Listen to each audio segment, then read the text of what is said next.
17 के साइंसदान कहते हैं कि हमारी यूनिवर्स में तकरीबन 100 बिलियन 100 बिलियन 100 अरब गैलेक्सीज मौजूद हैं और ये तादाद 200 बिलियन गैलेक्सीज तक जा सकती है। हर गैलेक्सी में 10 बिलियन स्टार्स मौजूद हैं, यानी कि 10 अरब स्टार्स मौजूद हैं। तो अगर आप इन तमाम गैलेक्सीज में नंबर ऑफ स्टार्स देखें तो वो इतने ज़्यादा हैं कि अगर हम ज़मीन के रेत के ज़र्रे यानी ग्रेन ऑफ सैंड को गिने बीचेस पर, डेजर्ट पे, पूरी ज़मीन पे, तो वो कम होंगे नंबर ऑफ स्टार से जो कि गैलेक्सीज में। पर हमें अभी तक यूनिवर्स में कहीं भी लाइफ का साइन नहीं मिला, जिंदगी नहीं मिली। आखिर जिंदगी दुनिया में आई कैसे? हमारी अर्थ पे जिंदगी आई कैसे? इसकी हिस्ट्री क्या है? इसके लिए हमें जानना पड़ेगा कि सोलर सिस्टम कब और कैसे बना। हमारा सोलर सिस्टम तकरीबन 5 बिलियन ईयर्स यानी कि 5 अरब साल पहले बना। हमारा सूरज उस वक्त मार्ज़े वजूद में आया और आहिस्ता आहिस्ता इसके गिर्द सियारे बनते चले गए। शुरू में सूरज के गिर्द बहुत बड़े बड़े पत्थर थे जिनको हम मेटेओराइट्स कहते हैं। ये सूरज के गिर्द घूम रहे थे, पर आहिस्ता आहिस्ता ये पत्थर, यानी इनको मैं स्पेस के पत्थर कहूँगा, ये स्पेस रॉक्स जो हैं ये इकट्ठी होना शुरू हो गई। और उसकी वजह क्या थी? इन पर एक फोर्स एक्ट कर रही थी और वो फोर्स थी ग्रेविटी की।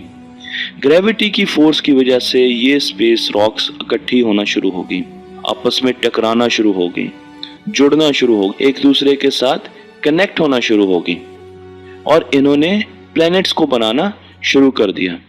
तो जब ये स्पेस रॉक्स ग्रेविटी के अंडर इकट्ठी हुई तो इन्होंने हमारी अर्थ को जन्म दिया। ये है हमारी अर्थ, आज से 5 अरब साल पहले की ज़मीन।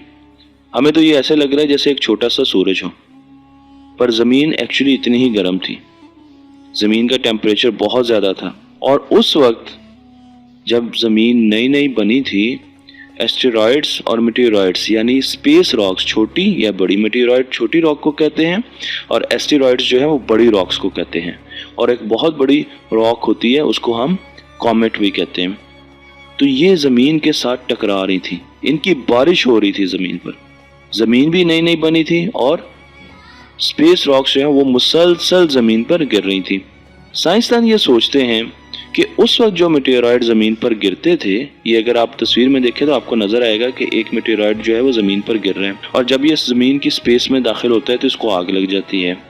साइंसदानों का ये ख्याल है कि उस वक्त जो मेटेओराइट्स, जो स्पेस रॉक ज़मीन पर गिरती थी, उनमें तकरीबन 250 मिनरल्स मौजूद थे।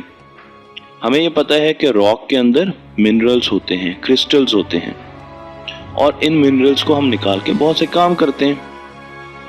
तो उस वक्त जब ज़मीन नई नई बनी थी, ज़मीन पे जो रॉक्स आके लग रही थी वो 250 मिनरल्स लेके आ रही थी। अगर आप ये तस्वीर देखें तो आपको ये एक छोटी सी स्पेस रॉक की तस्वीर दिखाई गई है जो ज़मीन के किसी हिस्से में गिरी, पर आप इस पे देखें तो आपको यहाँ पे बहुत सारे मिनरल्स जो हैं वो नज़र आ रहे हैं। यही नहीं, अगर आप कोई ऐसी रॉक लें जिसमें बज़ाहिर आपको मिनरल्स नज़र नहीं आते, आप उसको माइक्रोस्कोप में देखें तो आपको मुख्तलिफ़ किस्म के क्रिस्टल्स नज़र आएंगे, आपको मुख्तलिफ़ किस्म के मिनरल्स नज़र आएंगे और इन मिनरल्स से या इन क्रिस्टल से हम बहुत से काम लेते हैं। ये आप देख सकते हैं कि एक रॉक को हमने माइक्रोस्कोप के नीचे रख कर देखा तो अब आपको देखें ये कितने कलरफुल मिनरल्स इसमें नज़र आ रहे हैं। तो तकरीबन हर रॉक में मिनरल्स मौजूद